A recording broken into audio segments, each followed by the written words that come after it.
What if the biggest roar in the wild made no sound at all? Night wraps the forest like a thick coat. The moon hangs low, shining silver on tall trees. In the clearing stands Leo, a lion with bright eyes and a quiet mouth. He opens wide, pushes his chest, hopes for thunder. Only a weak squeak slips out. The cricket chorus stops. A monkey giggles high in a branch. Laughter rolls like tiny stones over a tin roof. Leo feels much hurt. His heart sinks deep. Beside a still pond, fireflies hover like little street lamps.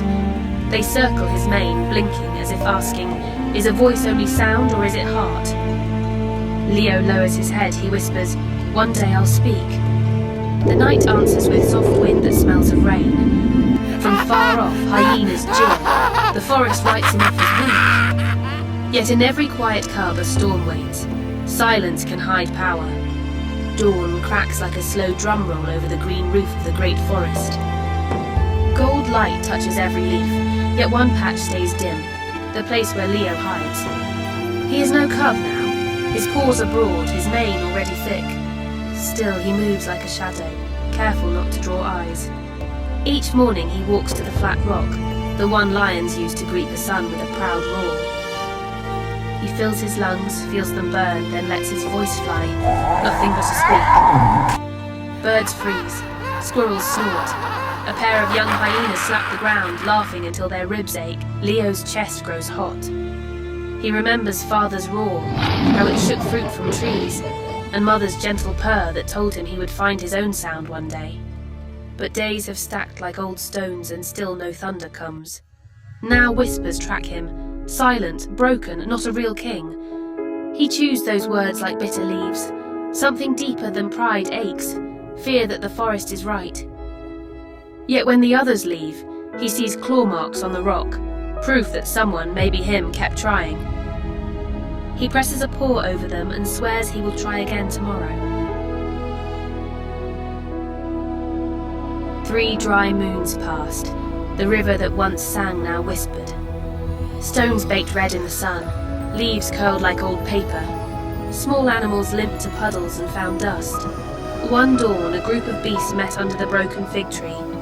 The elders spoke low. The forest is sick. Water is gone. If no one acts, we all fall. Every head turned to the big cats. Lions had always led fights and feasts. No one would follow a leader with no roar. Leo watched from tall grass. He felt the dry wind bite his nose. He wanted to hide, yet his heart kicked hard. A voice inside, softer than any growl, said, "Do something." A vine on the ground glowed pale green, like moonlight caught in a leaf. It curled around his paw and pointed toward the deep woods.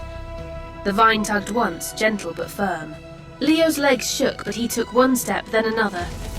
A tiny sparrow landed on his mane and chirped. "I will guide you." He did not need thunder. He needed courage, one step at a time. Leo followed the bright vine past thick roots and tall stones. The forest grew dark and tight like a hallway with no end. His whiskers shook. The sparrow on his mane whispered, "Keep going." A dry creek cut across his path. Over it lay one thin log. Below, sharp rocks waited. The vine pointed across. Leo's heart pounded. A big roar might have chased fear away, but he had no roar. He stepped onto the log. Wood creaked, wind hissed. Halfway over, he froze. His paws slipped. Pebbles fell and clicked on the rocks. From the shade, a calm voice called, "Easy, cub. Balance comes from inside. Plant your kindness like claws." Leo drew a slow breath. He pictured the thirsty deer and cool water running again. He set one paw, then the next. The log stopped shaking. "Not every strong sound is loud," It said, then slipped into the leaves. The sun baked the land like an iron pan. Grass turned to straw. Flowers hung their heads.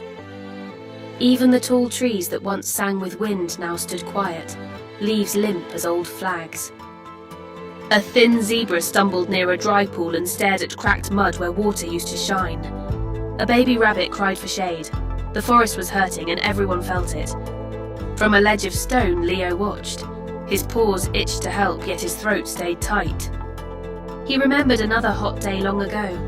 His father had called for him to roar to scare off a pack of dogs. Leo tried. Only air came out, the dogs kept coming.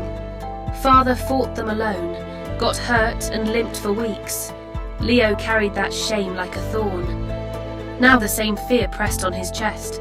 What if I fail again? He whispered. The sparrow on his mane shook a feather. Kindness is action, not noise, it said. Below, a squirrel fell from a branch, too weak to cling. Leo's heart kicked hard. He broke into a run, catching the squirrel before it hit the ground. Small paws trembled in his big ones. The squirrel blinked, safe. Leo's silence had saved a life.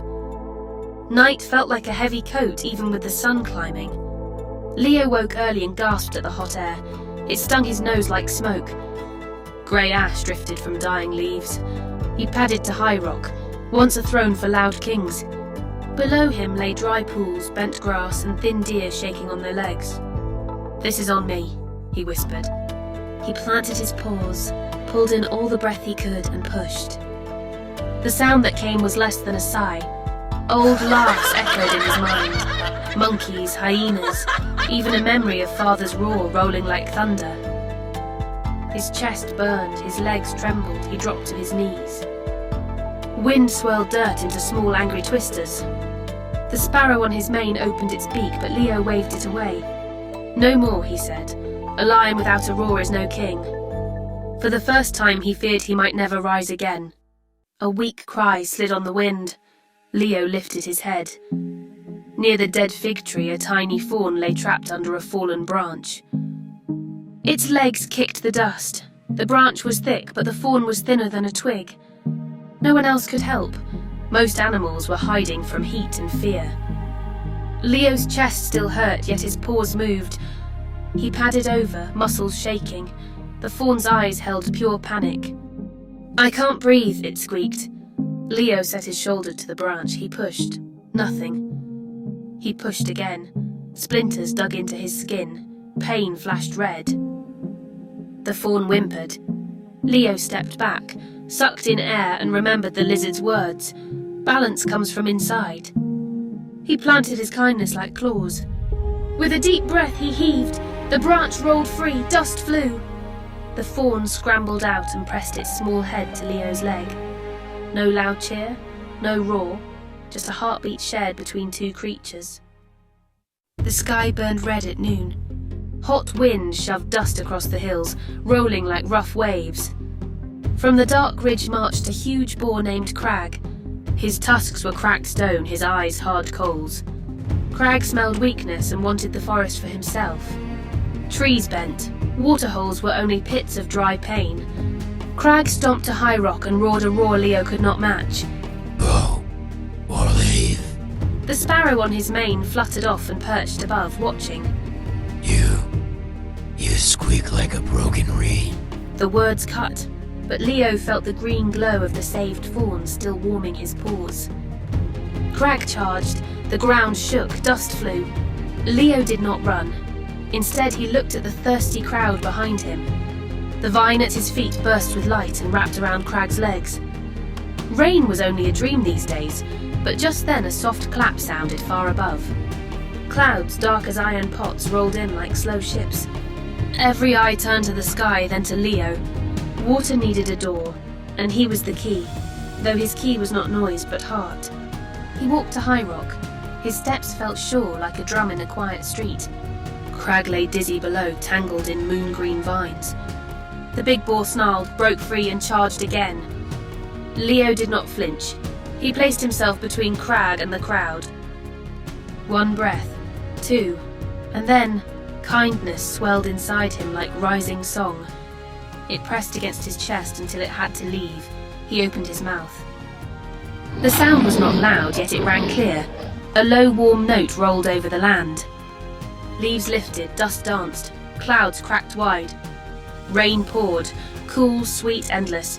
Dry pools filled, animals cheered. Even Crag bowed his head, water washing the dust from his rage. Morning spread over the forest like soft butter.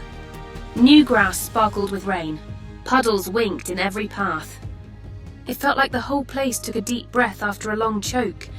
Leo stood on High Rock. He looked smaller than a big king, but everyone watched him like he was the only lamp in the dark. He roared again. It was not loud.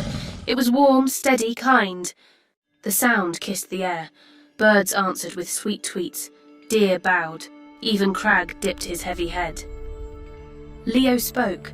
A voice is not meant to crush, it is meant to lift. His words drifted through fresh leaves. The little fawn he saved tapped the ground in joy. Squirrels clapped tails. A rainbow stretched over the trees, painting the sky like a big promise tag. Slowly, pools filled, vines turned green, old trees straightened. Animals walked up and laid a paw, hoof, or wing on the stone near Leo. No ceremony, just respect. That night the moon found Leo alone. The roar in his heart had always been there. Night dropped its curtain over the forest, but no one felt afraid. Water laughed in new streams. Fireflies wrote bright commas in the dark. Leo sat by the quiet pond that used to be dust. He watched the moon float on the water like a silver coin. The sparrow rested on his shoulder, wings folded. I thought a roar had to shake the sky, Leo said. Yet the sky heard me when I helped. The bird nodded. Kind hearts sound loud to the world. Across the pond, Crag helped a turtle climb a muddy bank. Deer shared cool leaves. Monkeys passed fruit to hungry pups. Each gift was a soft drum in the night, building a song without noise. Leo closed his eyes. He let the new music wash through him. Then he spoke to the stars. If a silent lion can heal a forest, what quiet light can every watcher bring? Start small tonight. A kind word, a shared snack, a smile that costs nothing yet shines like dawn. The forest will hear. Always remember.